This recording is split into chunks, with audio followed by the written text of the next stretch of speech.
In this video, we're going to be talking about the sampling variability and sampling distributions, specifically statistics and sampling variability.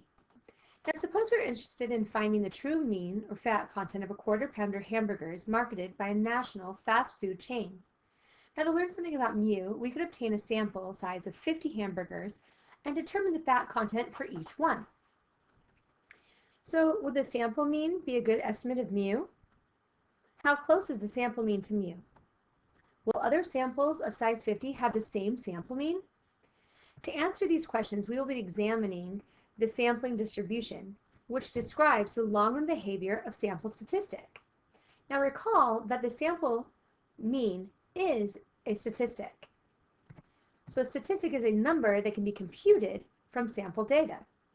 Now some statistics that we will be using will include the sample mean, standard deviation, and sample proportion, so our x bar, s, and our p hat.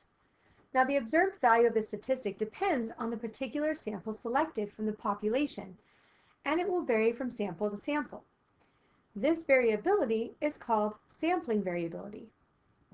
So we're going to go to a campus at Wolf City College, which has a fish pond.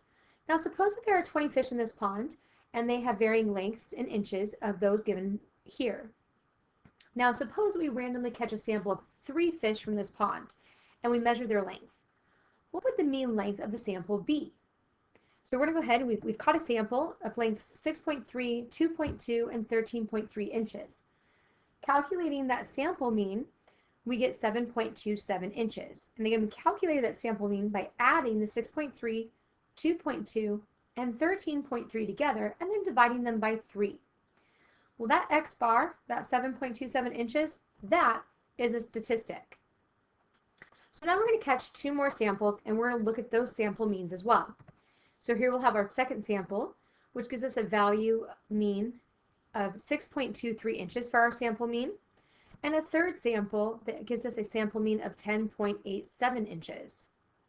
Now, if we were to take all 20 of those fish and find the true population mean, we would get an 8 for our mu.